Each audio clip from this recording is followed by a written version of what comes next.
하나님 아버지의 사랑과 우리 주 예수 그리스도의 은혜와 평강이 저와 여러분 심령 속에 말씀과 성령님으로 충만하시기를 우리 주 예수 그리스도의 이름으로 간절히 축원합니다. 오늘은요, 구약 성경 출애굽기 21장을 본문으로 해서요, 민사와 형사에 관한 법들과 다시 재림하시는 주 예수님 그리스도라는 제목으로 저와 여러분이 하나님의 말씀을 받도록 하겠습니다. 먼저 본문 21장 1절인데요. 내가 이 백성 앞에 세울 율례는 이러하니라. 자, 여기서 율례는 권위로 명령하는 것이라든지 판결 또는 판례의 뜻이 있습니다. 2절인데요. 내가 히브리 종을 사면 그가 6년 동안 섬길 것이요 제7년에는 값없이 나가 자유할 것이며. 자, 여기서 히브리인은 하나님의 백성을 가리키는데요. 그들을 종으로 사서 6년 동안 부리다가 7년째 되는 해는 놓아 자유케 하도록 명하셨습니다. 한번 종이 되면 일생 동안 종노릇하는 시대인데요. 6년간 종살이하고 7년째는 값없이 자유케 하도록 하신 것은 종살이하는 노예들에게까지 사랑과 긍휼을 베풀어서 자유와 해방을 주시는 하나님이심을 저와 여러분에게 보여주신 것입니다.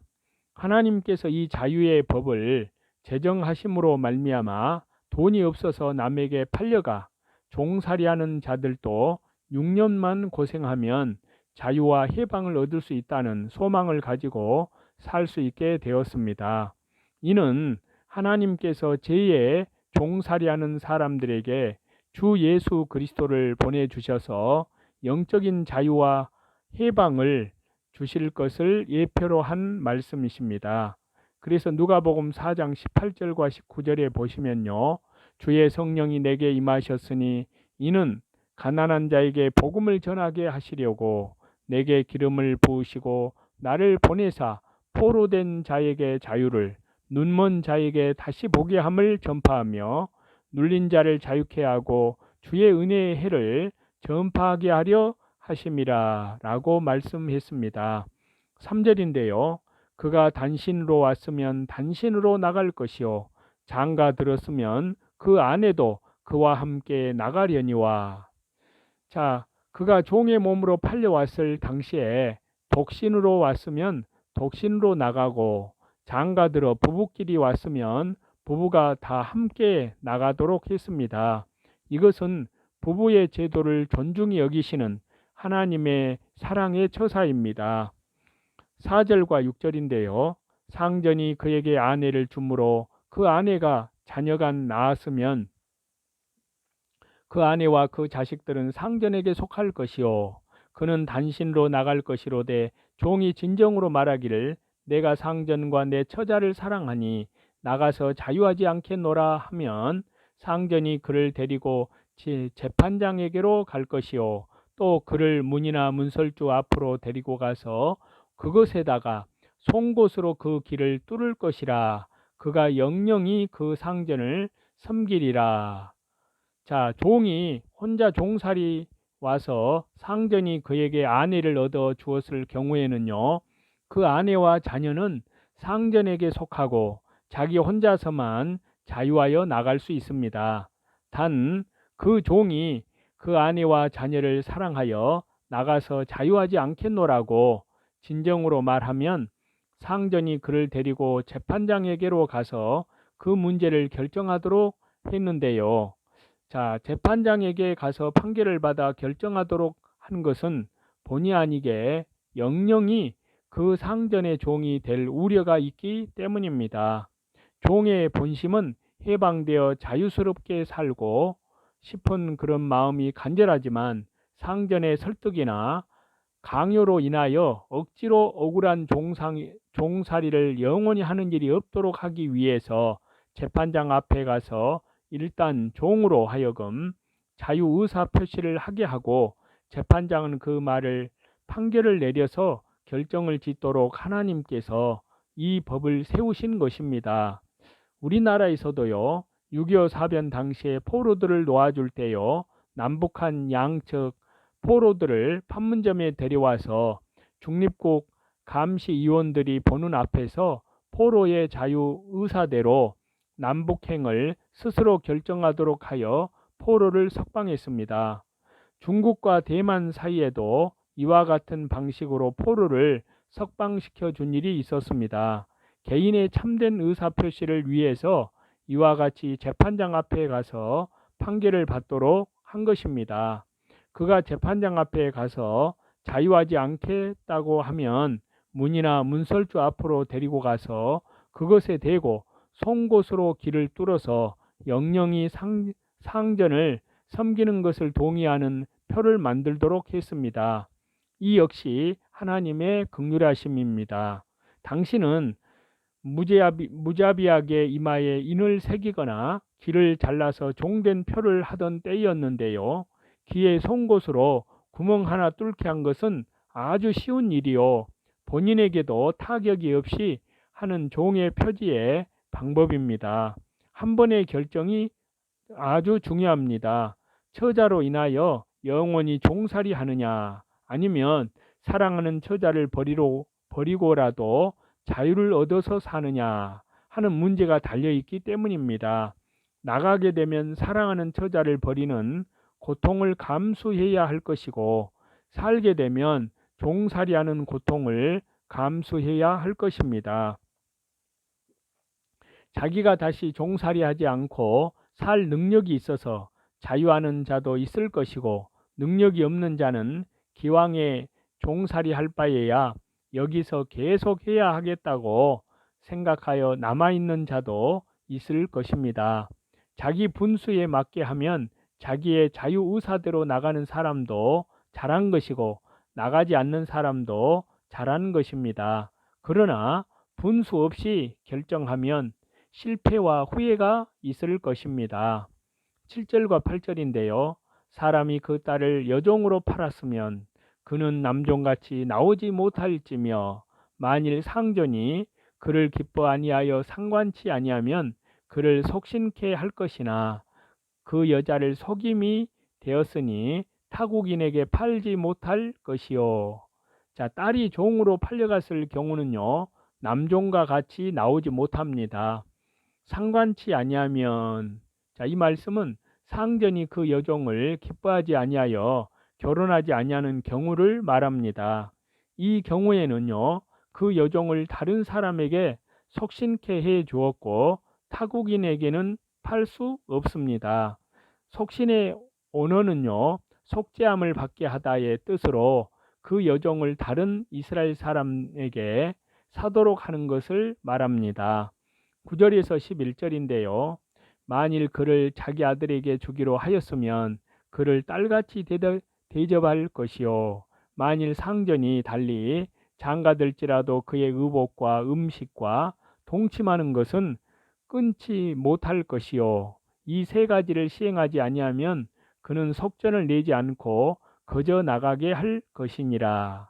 자, 그를 여종으로 데리다가 자기 아들에게 주려고 했으면요, 딸같이 대우하여야 되고요, 아들이 그 여종을 데리고 살다가 그를 싫어하여 다른 데 장가들게 되면 의복을 주는 것과 음식 주는 것, 동침하는 것에 세 가지는 끊지 않고 이행하도록 하였습니다. 이 세 가지를 실행치 아니하면 돈을 받지 말고 그저 자유하게 내보내라고 하였습니다. 이것은 하나님께서 그 여종에 대해서 자비를 베푸신 법입니다. 12절인데요. 사람을 쳐 죽인 자는 반드시 죽일 것이나, 자, 사람을 쳐 죽인 자는 반드시 그 사람을 사형시키도록 했습니다. 그렇게 하여야 살인죄가 없어집니다. 이것은 인간의 생명을 존중히 여기고 보호하는 법입니다. 요즘 사형법이 없어진 것은 이 성경 말씀에 위반된 것입니다. 사람을 죽인 자는 반드시 죽이는 것이 옳습니다. 13절인데요.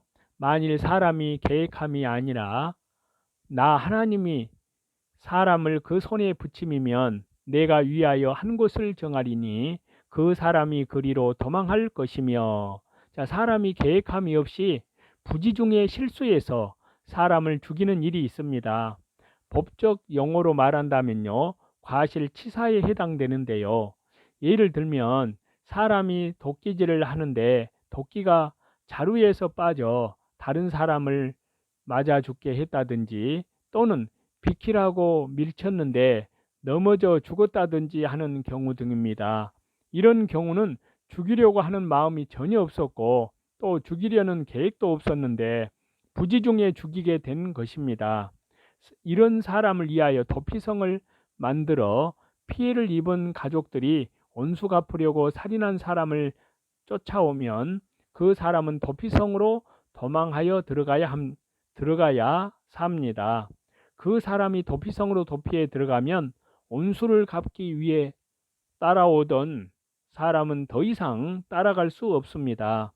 도피성에 들어간 사람은 당시의 제사장이 죽기까지는 도피성에서 밖으로 나오지 못하고 그곳에서 살아야 하며, 제사장이 죽은 다음에는 거기에서 나와 자유로이 다닐 수가 있습니다.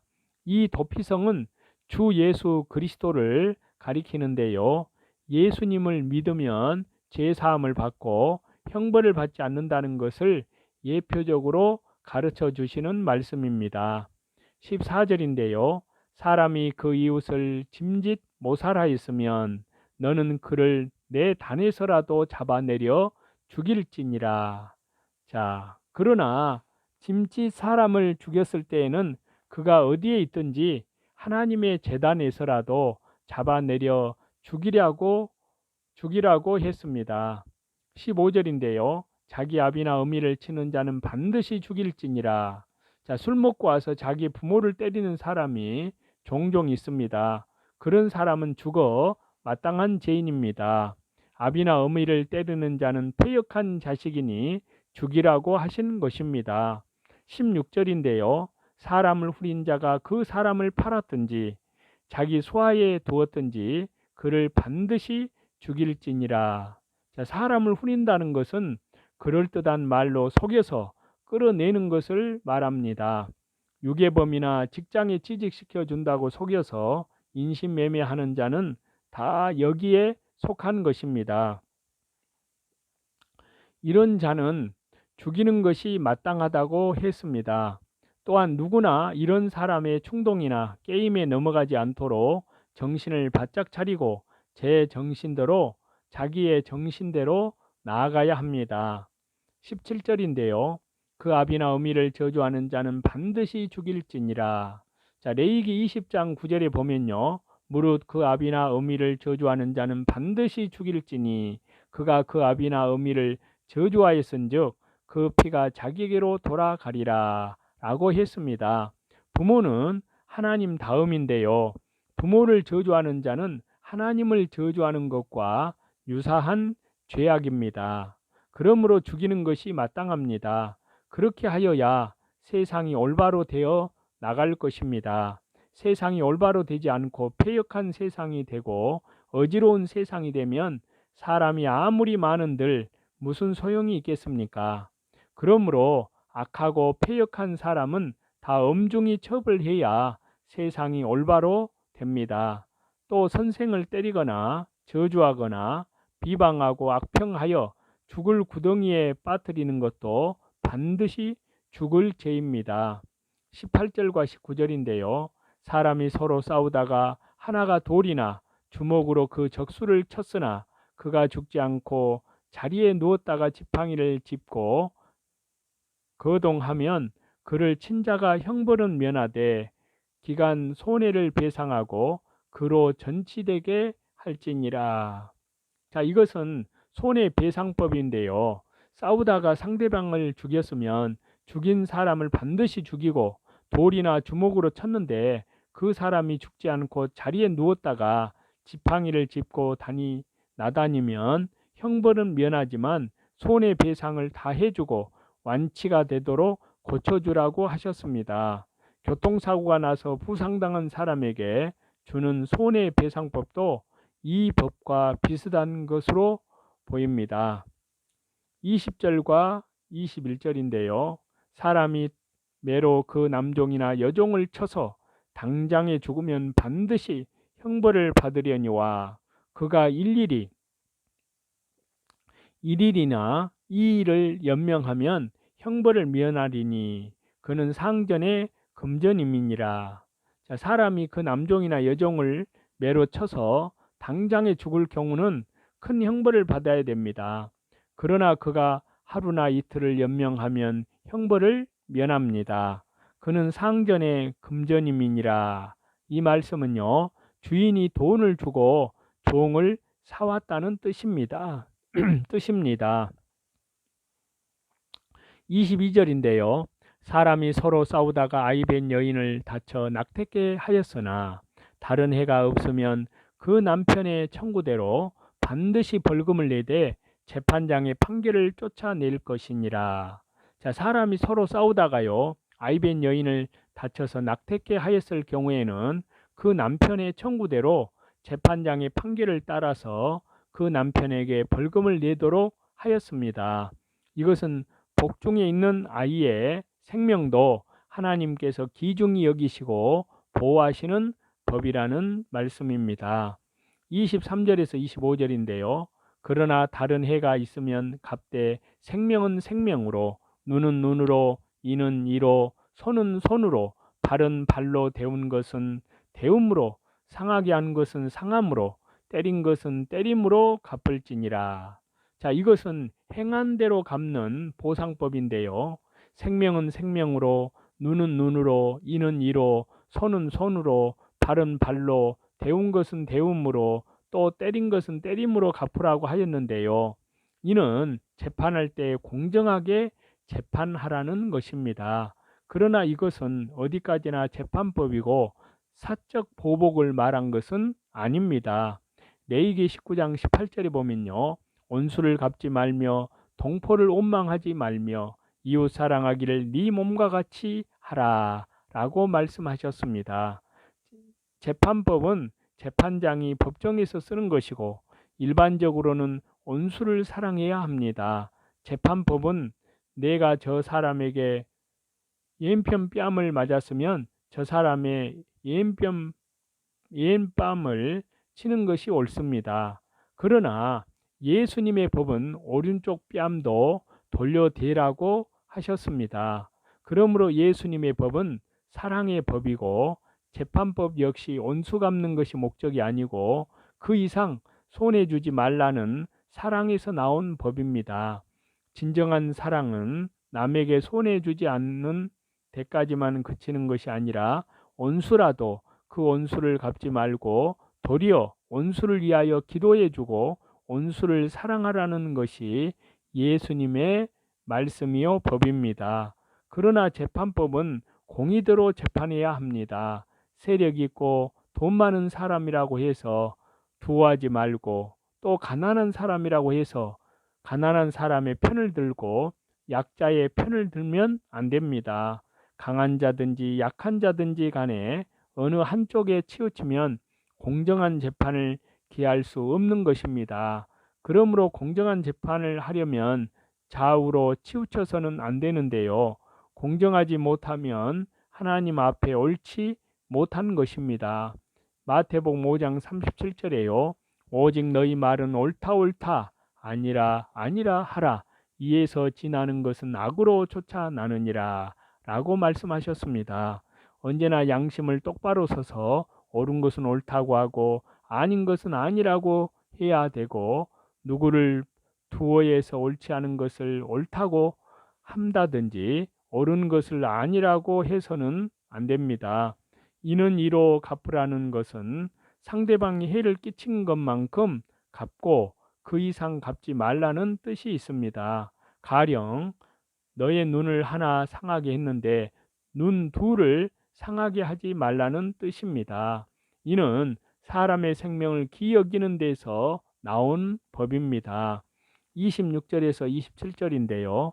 사람이 그 남종의 한 눈이나 여종의 한 눈을 쳐서 상하게 하면 그 눈 대신에 그를 놓을 것이며 그 남종의 한 이나 여종의 한 이를 쳐서 빠뜨리면 그 이 대신에 그를 놓을지니라. 자, 종의 눈이나 이를 상하게 하는 등의 신체를 상하게 하는 경우에는요, 그 종을 놓아주어서 자유하게 하는 것이 옳습니다. 28절인데요. 소가 남자나 여자를 받아서 죽이면 그 소는 반드시 돌에 맞아 죽을 것이요 그 고기는 먹지 말 것이며 임자는 형벌을 면하려니와. 자, 소가 남자나 여자를 받아서 죽였으면 그 소는 반드시 죽이고 그 고기는 먹지 않아야 됩니다.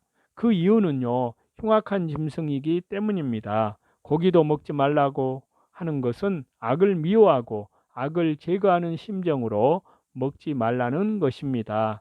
데살로니가전서 5장 22절에요. 악은 모든 모양이라도 버리라 라고 하였습니다. 29절에서 31절인데요. 소는 본래 받는 버릇이 있고 그 임자는 그로 인하여 경고를 받았으되 단속하지 아니하므로 남녀간에 받아 죽이면 그 소는 돌로 쳐 죽일 것이고 임자도 죽일 것이며 만일 그에게 속죄금을 명하면 무릇 그 명하는 것을 생명의 속으로 낼 것이요 아들을 받든지 딸을 받든지 이 율례대로 그 임자에게 행할 것이며. 자, 소가 받는 버릇이 있어서 그 임자에게 여러 차례에 걸쳐 사고가 발생하지 않도록 잘 단속하라고 경고했지만 소 주인이 단속하지 못하여 그 소가 사람을 받아 죽였을 경우에는 그 소도 돌로 때려 죽이고 그 소 임자도 죽이라고 하셨습니다. 소만 죽이지 않고 그 소 주인까지 죽이라고 한 이유는요, 소가 받는 버릇이 있는 줄을 알고 경고를 받았으면서도 단속을 잘못해서 살인까지 하게 한 데 대한 주인의 책임이 있기 때문입니다. 소 주인은 자기의 소를 단속할 의무와 책임이 있는데요. 그 의무와 책임을 다하지 못한 죄로 자기도 죽게 되는 것입니다. 그러나 재판장이 속죄금을 내라고 명하는 경우에는 그 사람을 죽이지 말고 속죄금만 내면 그 형벌을 면하게 했습니다. 이것은 예수님께서 우리 죄를 속죄해 주시고 살려 주실 것을 가리키는 말씀인 것입니다. 32절인데요. 소가 만일 남종이나 여종을 뿔로 받으면 소 임자가 은 30세겔을 그 상전에게 줄 것이요 소는 돌에 맞아 죽을지니라. 자, 종 한 명의 값이 은 30세겔입니다. 소가 남의 종을 받아 죽였으면 소의 임자는 그 상전에게 은 30세겔을 물어주어야 합니다. 그리고 그 소는 때려 죽이라고 했습니다. 그 이유는요, 그 소가 사람을 죽였기 때문입니다. 사람을 죽인 소는 마땅히 죽어야 합니다. 예수님이 은 30세겔에 팔렸는데 이는 종 하나 값에 팔린 것입니다. 33절과 34절인데요. 사람이 구덩이를 열어두거나 구덩이를 파고 덮지 아니하므로 소나 나귀가 거기 빠지면 그 구덩이 주인이 잘 조처하여 짐승의 임자에게 돈을 줄 것이요 죽은 것은 그의 차지가 될지니라. 사람이 구덩이를 파놓고 열어두었는데요. 그 구덩이에 소나 나귀가 빠져 죽었을 경우에는요. 그 구덩이를 판 사람이 그 짐승의 임자에게 그 값을 변상해 주고 죽은 소는 구덩이 주인이 팔든지 먹든지 할 수가 있습니다. 그 소나 나귀가 사람을 해한 것이 아니고 실수해서 빠져 죽었기 때문에 고기를 먹을 수는 있는 것입니다. 35절인데요. 이 사람의 소가 저 사람의 소를 받아 죽이면 산 소를 팔아 그 값을 반분하고 죽은 것도 반분하려니와. 자, 소끼리 싸우다가요. 이 사람의 소가 저 사람의 소를 받아 죽였을 경우에는요. 산 소는 팔아서 값을 두 소 임자가 똑같이 나누어 갖고 죽은 소도 절반씩 나누어 가지라고 하였습니다. 소끼리 싸우다가 죽은 것은 사람이 먹을 수 있습니다. 36절인데요. 그 소가 본래 받는 버릇이 있는 줄을 알고도 그 임자가 단속하지 아니하였으면 그는 서로 소를 갚을 것이요 죽은 것은 그의 차지가 될지니라. 자, 그 소가 받는 버릇이 있는 줄 알면서도 그 소를 단속하지 않아서 그 소가 남의 소를 받아 죽였으면 산 소는 죽은 소 주인이 갖고 죽은 것은 산 소 임자가 가지라고 하였습니다. 이것은 공평한 처사입니다. 자, 이상과 같이 저와 여러분이 하나님의 말씀 본문을 통해서 귀한 교훈을 받았는데요. 저와 여러분이 살고 있는 이 시대는 주 예수 그리스도의 재림의 때를 앞두고 있는 그러한 시대입니다. 그러므로 오늘도 날마다 자기를 부인하고 자기 십자가를 지고 자기의 가정에서든지 직장 일터에서든지 또 어디에 있든지 하나님의 은혜 가운데에서 신실하게 이 시대를 잘 분별하고 날마다 자기를 부인하고 자기 십자가를 지고 하나님 나라와 복음을 위하여 말씀과 기도로 깨어 있어서 이 시대를 잘 분별하고 우리 주 예수 그리스도의 재림을 향하여 저와 여러분의 몸과 혼과 영까지 주 성령님께서 말씀과 성령님의 권능으로 기도로 우리의 모든 삶을 지켜주시고 또한 보호하시고 우리 주 예수 그리스도 강림하실 때 흠도 없고 점도 없는 그리스도의 순결한 신부들로 다 설 수 있게 되기를 다시 재림하시는 우리 주 예수 그리스도 이름으로 간절히 축원합니다.